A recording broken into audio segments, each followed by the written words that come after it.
사랑하는 팔찌고 성도님들, 이번 한 주간도 평안하셨는지요? 10월도 어느덧 마지막 주간을 보내며 하반기 출애굽기 성경 공부도 종강을 향해 열심히 달려가고 있습니다.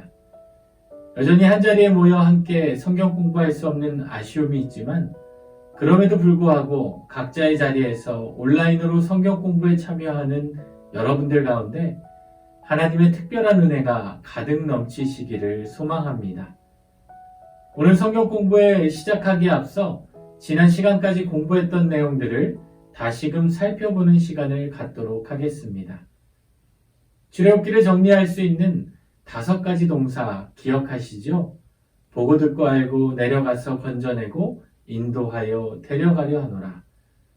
하나님께서 이스라엘 백성들의 고난과 부르짖음을 보고 듣고 아시고 내려오셔서 이 백성들을 애굽에서 건져내시고 이들을 홍해바다와 광야와 시내산으로 인도하셨습니다. 그리고 시내산에서 이 백성들과 언약을 맺으시게 되는데요. 특별히 지난 시간에는 하나님께서 이 백성들을 시내산으로 인도하셔서 언약을 위해 준비해야 할 자세들에 대한 말씀을 함께 공부했었는데요. 오늘은 출애굽기 20장에서 24장의 말씀을 중심으로 하나님께서 이 백성들과 맺으신 언약의 구체적인 내용들을 함께 살펴보도록 하겠습니다. 그럼 먼저 출애굽기 24장 12절의 말씀을 함께 읽어보겠습니다. 여호와께서 모세에게 이르시되 너는 산에 올라 내게로 와서 거기 있으라. 내가 그들을 가르치도록 내가 율법과 계명을 친히 기록한 돌판을 내게 주리라. 시내산에 도착한 이스라엘 백성들과 언약을 맺으시기 위해서 하나님께서는 모세를 시내산 정상으로 오르게 하시고 모세에게 하나님의 율법과 계명을 친히 기록한 돌판을 주시겠다라고 말씀하셨습니다. 모세가 하나님께 받은 이 돌판의 내용들이 바로 하나님과 이스라엘 백성들이 맺은 언약의 내용입니다. 하나님께서 이스라엘 백성들을 시내산으로 인도하시고 성결케 하셔서 그들로 하여금 거룩히 하여 언약을 준비케 하신 후에 백성들에게 말씀해 주시는데요. 1절에서 2절 말씀을 같이 읽어보겠습니다. 하나님이 이 모든 말씀으로 말씀하여 이르시되 나는 너를 애굽 땅 종되었던 집에서 인도하여는 내 하나님 여호와니라. 이스라엘 백성들이 애굽 땅을 떠나 시내 광야에 도착한 날은 애굽 땅을 떠난 지 3개월이 되던 날이었습니다. 더욱이 이들은 3개월간 홍해바다를 건넌 후 광야 훈련을 받게 되면서 이들 가운데는 믿음이 자란 백성들도 있었지만 이와 달리 광야를 경험하며 믿음이 흔들리고 원망과 불평 가운데 자라는 백성들이 많았습니다. 그러한 백성들에게 하나님께서는 언약을 맺으신 분이 누구이신지를 이들에게 다시 한번 말씀해 주시므로 언약의 계시자가 바로 이 백성들을 애굽에서 인도하여 내신 여호와 하나님이심을 말씀해 주고 있습니다. 백성들에게 언약을 계시하는 분이 자신들과 전혀 상관없는 분이 아니고 자신들을 애굽의 노예의 신분에서 건져내어 주신 여호와 하나님이시기에 하나님의 말씀을 통해 이들은 그동안 잊었던 하나님에 대한 존재를 떠올리게 되었고 흔들렸던 믿음을 다시금 돌아보며 이제는 하나님의 말씀에 더욱 귀를 기울일 수 있게 되었을 것입니다. 그런 백성들에게 하나님께서는 본격적인 언약을 세워주시는데요. 출애굽기 20장 3절에서 17절까지 기록된 말씀인데요. 하나님께서 백성들에게 10가지 계명을 주셨다고 해서 10계명이라 부르곤 합니다. 10계명은 크게 2가지로 나눠 볼 수 있는데요. 첫째는 하나님과 백성들과의 관계에 대한 말씀으로 대신 계명을 가리키며 이런 하나님 사랑에 대한 계명으로 1에서 4계명까지의 말씀이 해당됩니다. 그리고 둘째는 하나님의 백성들 간의 상호관계에 대한 말씀으로 대인 명령을 가리키는데 이는 이웃사랑에 대한 계명으로 5에서 10계명까지의 말씀이 해당됩니다. 또한 하나님께서 백성들에게 주신 10계명에는 특징이 있는데요. 10개의 계명 중에 8개의 계명은 강한 부정의 명령을 의미하고 있고 나머지 2개의 계명은 긍정의 명령을 의미하고 있습니다. 특별히 강한 부정의 명령을 의미하는 8개의 계명에는 히브리어 부정어인 로우라는 단어로 시작하고 있어서 계명 안에는 절대 그렇게 해서는 안 된다라는 엄중한 경고를 담고 있습니다. 그래서 우리가 10계명을 함께 살펴보면서 8개의 부정 명령의 경우에는 반대로 생각해서 우리가 그렇게 하지 않고 어떻게 긍정적으로 그 계명을 지킬 수 있는지를 생각해 보면 그 계명을 우리의 삶에 보다 더 적극적으로 실천할 수 있게 될 수 있을 것 같습니다. 그럼 이제 10계명의 말씀을 1계명부터 10계명까지 말씀을 읽으며 구체적으로 살펴보도록 하겠습니다. 먼저 3절 말씀을 함께 읽겠습니다. 너는 나 외에는 다른 신들을 내게 두지 말라.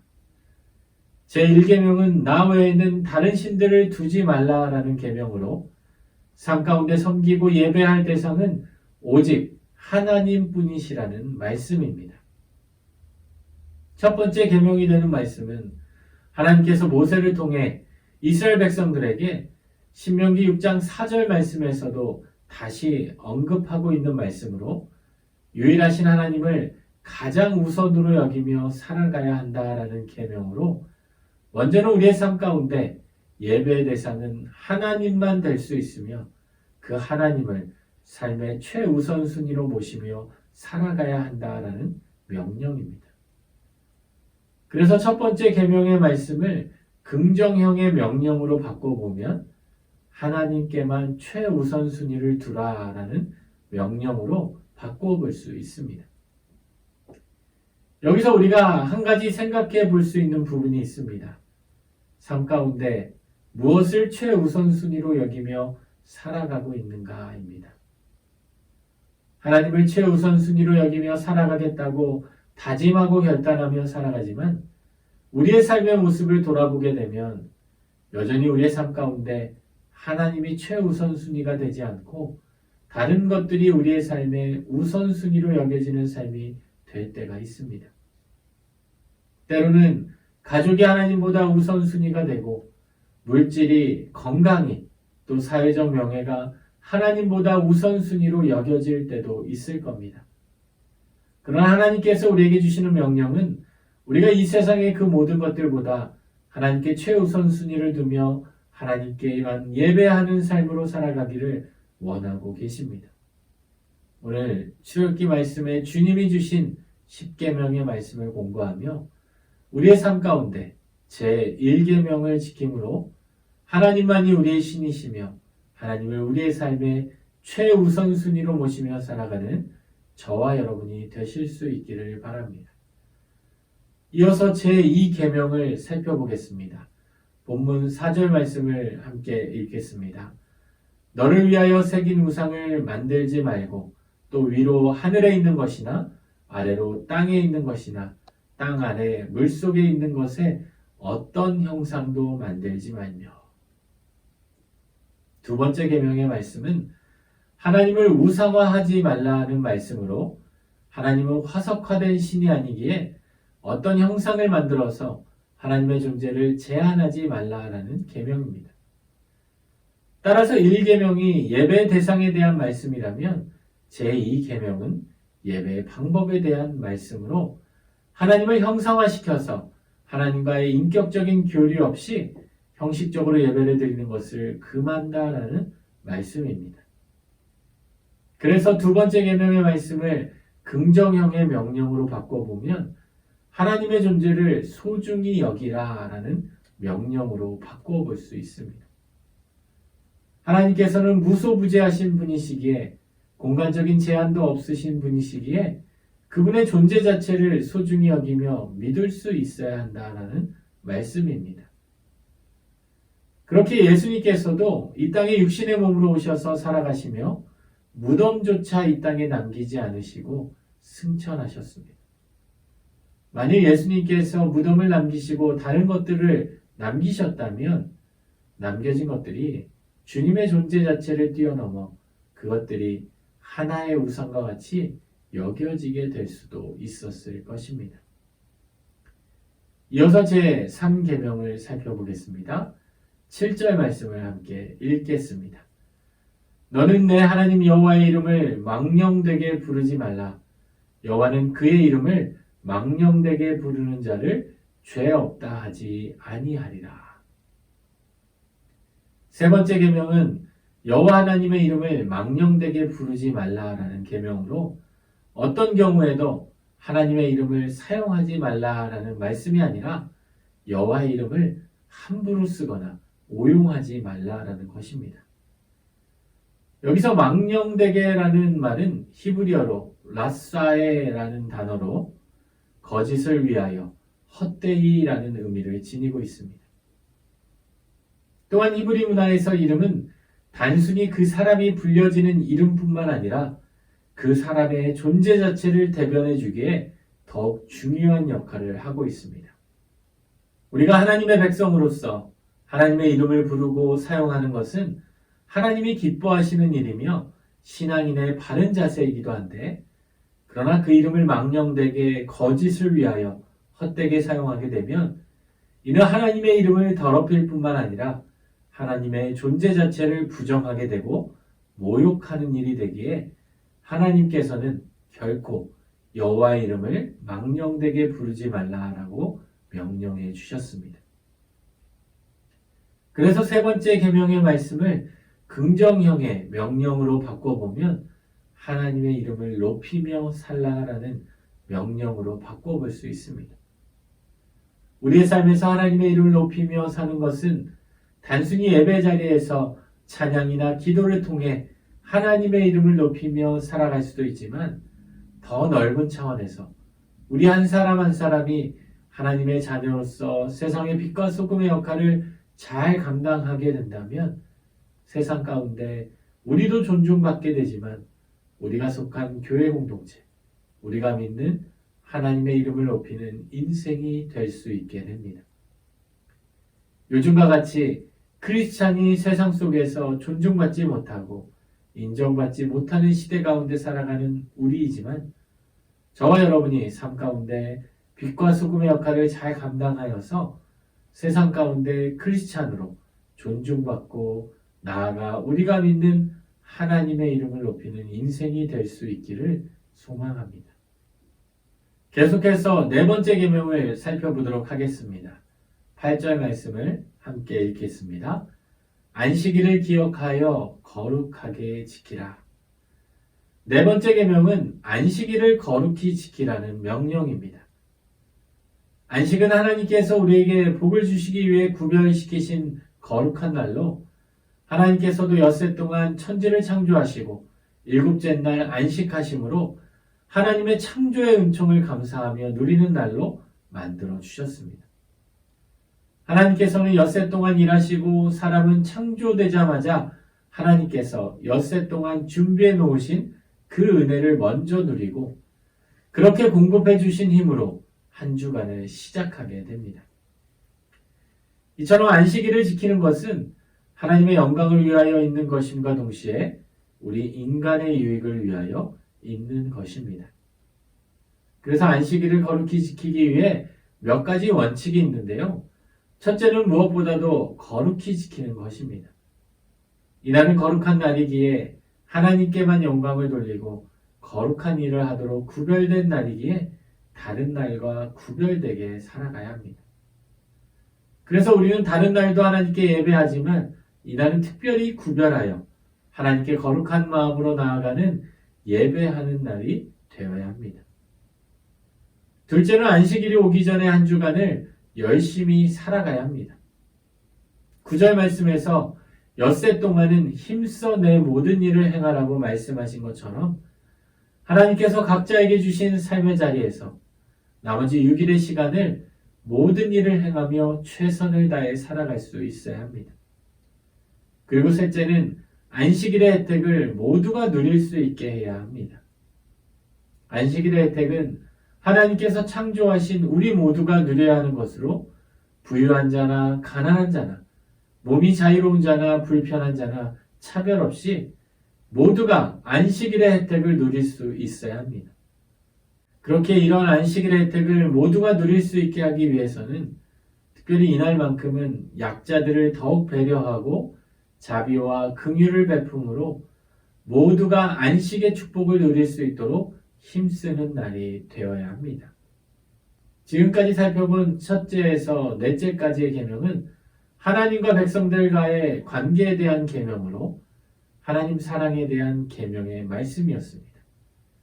이제 다섯 번째에서 열 번째 계명까지 하나님의 백성들 간의 관계에 대한 계명으로 이웃 사랑에 대한 계명의 말씀을 살펴보도록 하겠습니다. 본문 12절 말씀을 함께 읽겠습니다. 내 부모를 공경하라. 그리하면 내 하나님 여호와가 내게 준 땅에서 내 생명이 길리라. 제5계명은 부모를 공경하라는 계명의 말씀입니다. 하나님께서는 하나님의 백성들 간의 관계에 대한 계명을 주시면서 가장 먼저 부모를 공경하라는 말씀을 주셨습니다.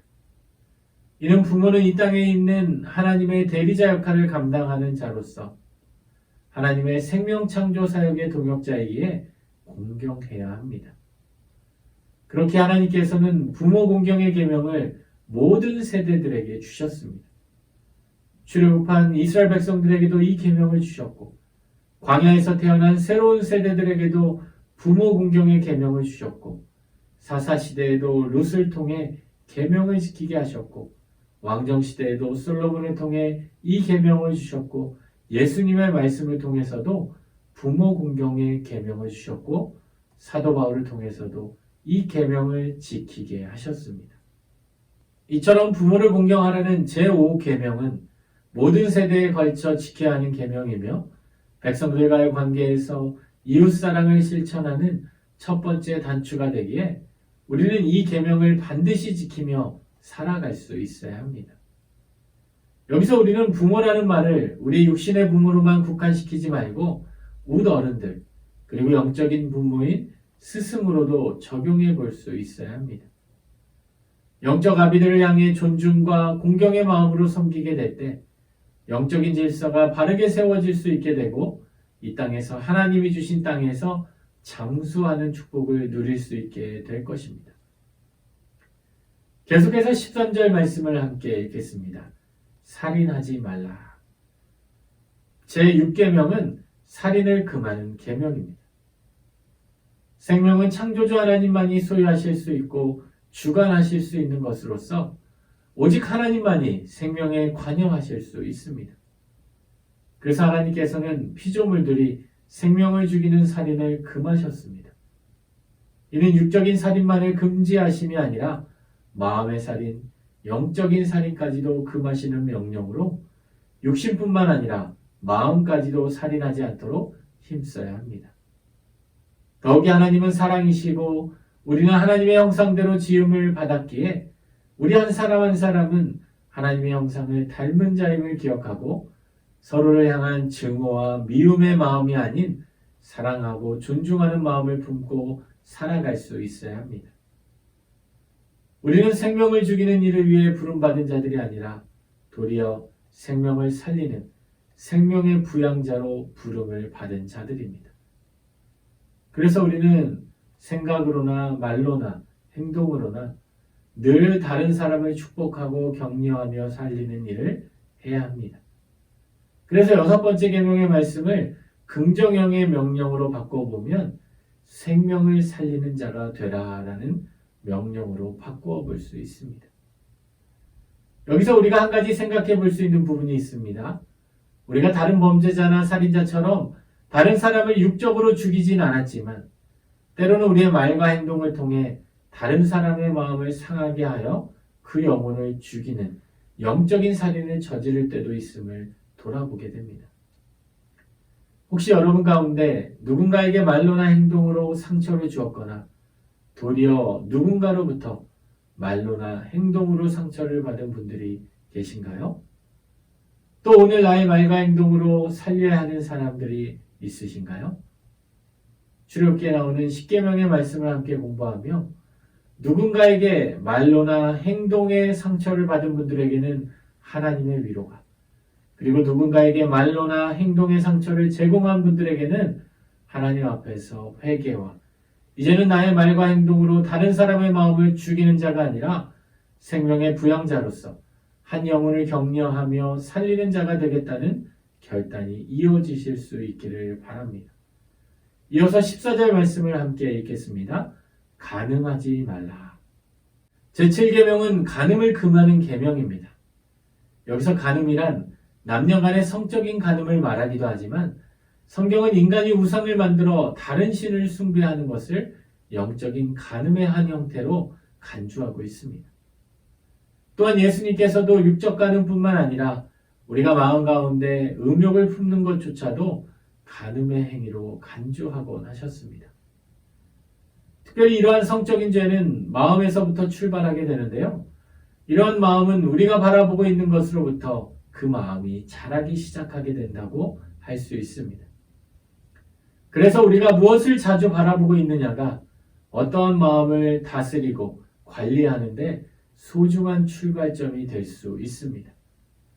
그렇게 우리가 거룩한 마음을 품고 마음으로부터 간음을 범하지 않기 위해서는 우리가 삶 가운데 거룩한 것을 바라보는 습관을 가질 수 있어야 합니다. 시간이 되는 대로 거룩한 말씀 보기를 힘쓰게 될 때 우리의 마음을 거룩한 마음으로 지켜갈 수 있게 될 것입니다. 따라서 7번째 계명의 말씀을 긍정형의 명령으로 바꿔보면 거룩한 것을 보기 힘쓰라 라는 명령으로 바꿔볼 수 있습니다. 우리의 시선이 거룩한 것을 보기에 힘쓰는 삶이 될 때 우리의 마음도 거룩한 마음을 품게 되고 우리의 마음과 생각과 우리의 삶의 행동도 간음의 자리에서 멀어지게 되고 거룩한 마음을 품으며 살아갈 수 있게 될 것입니다. 이어서 15절 말씀을 함께 읽겠습니다. 도둑질하지 말라. 제8계명은 도둑질을 금하는 계명입니다. 도둑질이란 다른 사람의 소유를 내 것으로 탈취하는 행위를 가리킵니다. 얼마 전 아카데미상을 수상했던 영화 기생충에서 나오는 사람들처럼 내 것이 아닌데도 내 것처럼 누리고 취하는 것 역시 도둑질의 한 부분입니다. 그래서 일반적으로 도둑질을 하면 이러한 물질에 대한 탈취만을 생각하기 쉬운데 성경이 말하는 도둑질이란 이러한 물질에 대한 탈취뿐만 아니라 영적인 도둑질까지도 포함하는 것으로 하나님의 것을 우리 마음대로 사용하는 시간의 도둑질, 하나님의 영광을 가로채 나의 영광으로 내세우고 자랑하는 영광 도둑질까지도 포함되고 있습니다.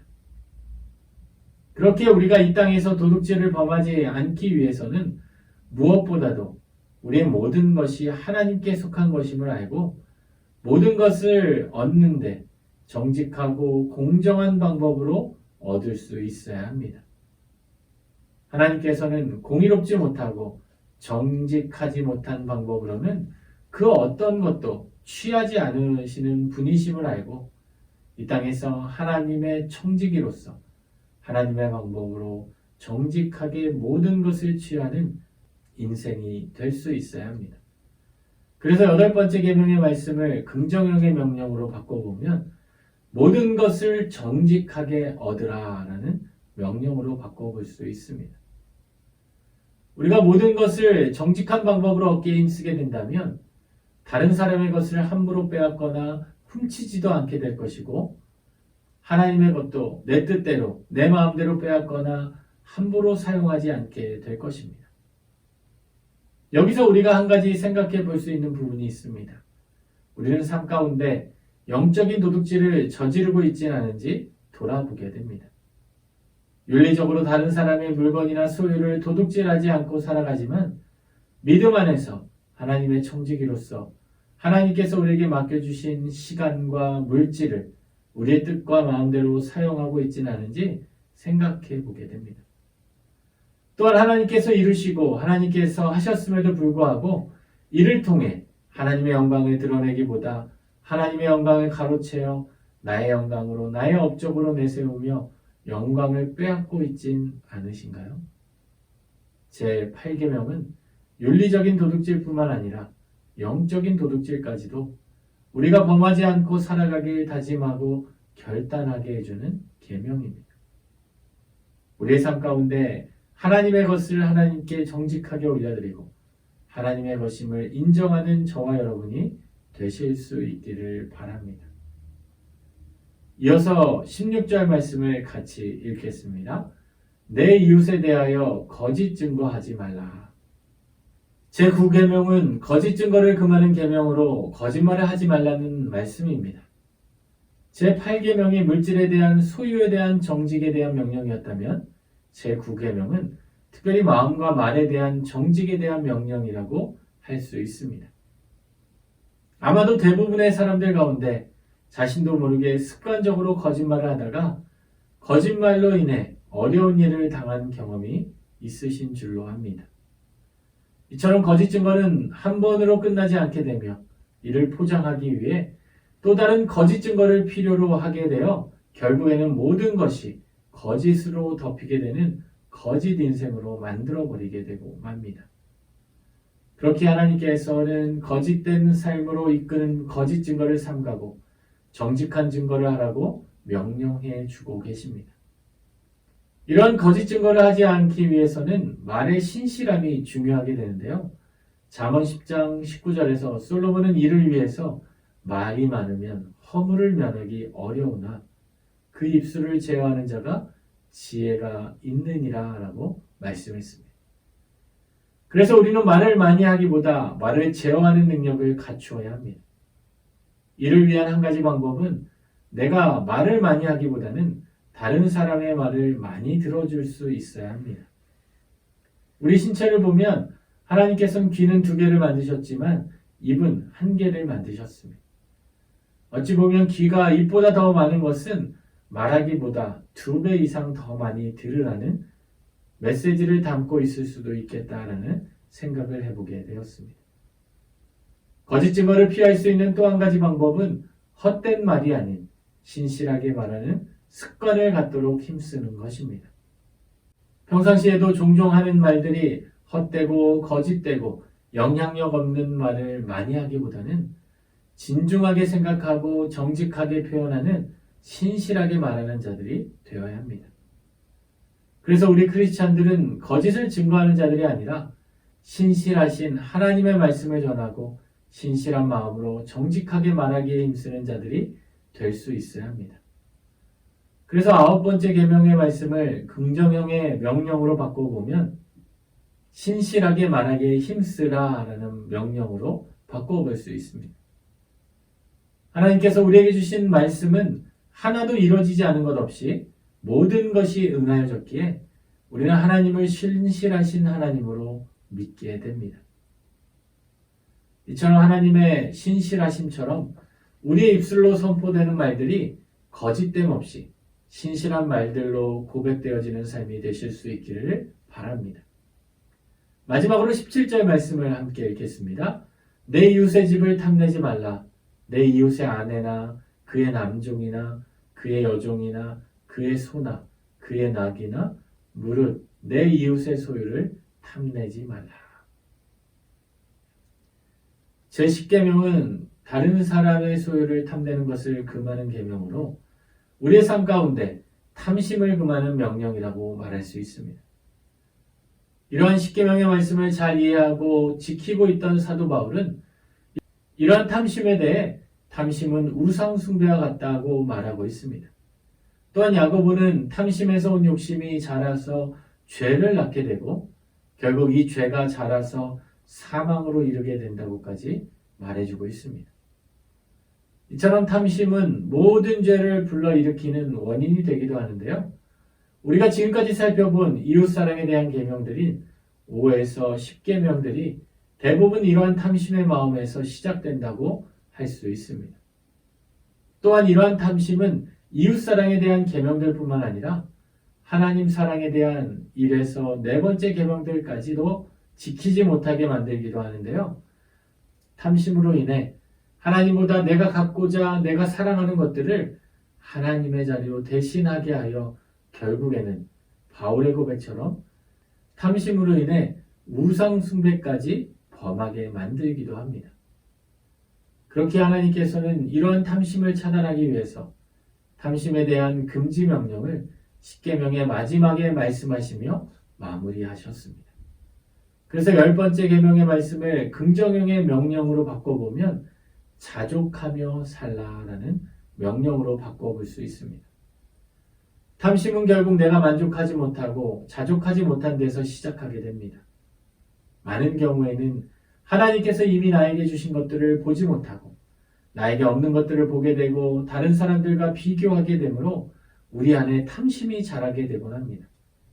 그렇게 우리는 하나님께서 우리에게 이미 주신 것들을 바라보며 하나님께 감사하고 저축하는 마음을 품고 살아갈 수 있어야 합니다.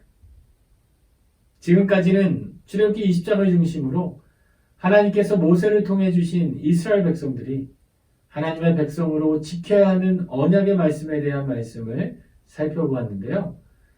출애굽기 21장에서 24장까지는 십계명의 말씀을 구체적인 삶의 자리에서 어떻게 지키며 적용해야 할지에 대한 세부 규정의 말씀들이 기록되어 있습니다. 간단하게 각 장들의 내용을 살펴보도록 하겠습니다. 먼저 21장은 제5계명과 제6계명에 대한 세부적인 규정에 대한 말씀으로 이웃사랑을 실천하기 위해서 이들 가운데 있는 종들을 어떻게 처리해야 하는지, 살인을 범하고 신체적 피해를 준 자들을 어떻게 처리해야 하는지에 대한 규정을 세부적으로 설명해 주고 있습니다. 따라서 22장은 제7계명과 제8계명에 대한 세부적인 규정에 대한 말씀으로 다른 사람에게 피해를 준 자들이 어떻게 배상을 해야 하는지, 육적, 영적으로 문란한 죄를 어떻게 처리해야 하는지에 대한 규정이 기록되어 있고, 다음 23장은 제4계명과 제10계명에 대한 세부적인 규정에 대한 말씀으로 분규와 시비를 가려주는 재판에 관한 규정과 안식일과 여러 절기들을 어떻게 지켜야 하는지에 대한 규정들, 그리고 후에 가나안 땅에 들어가서 이 백성들이 지켜야 하는 세부 규정들에 대해 기록되어 있습니다.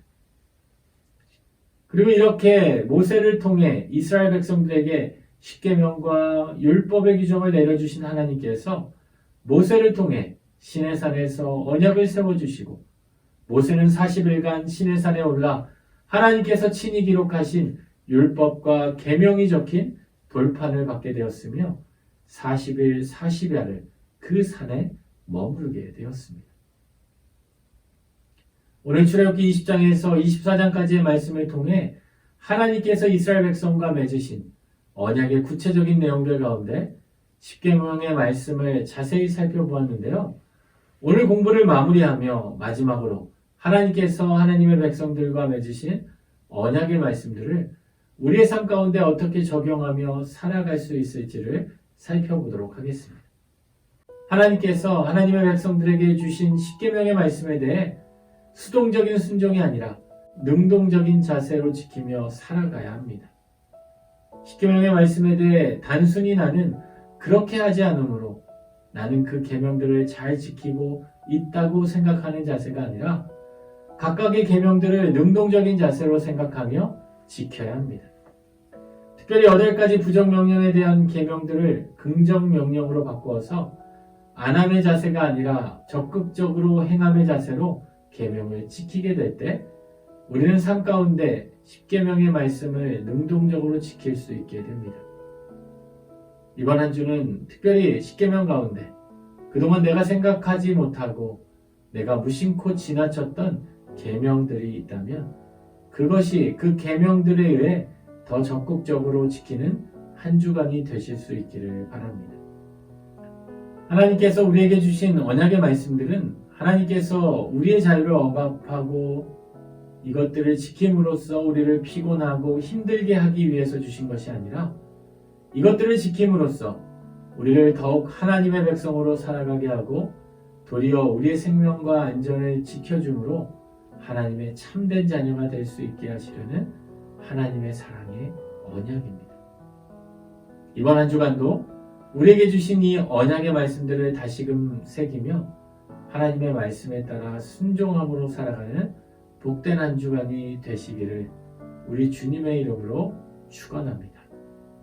기도하겠습니다. 하나님, 오늘도 우리에게 주신 이 10가지 계명들을 우리의 삶 가운데 더 적극적으로 실천하며 살아가는 은혜로운 하루가 되게 하여 주옵소서. 예수님의 이름으로 기도드립니다. 아멘.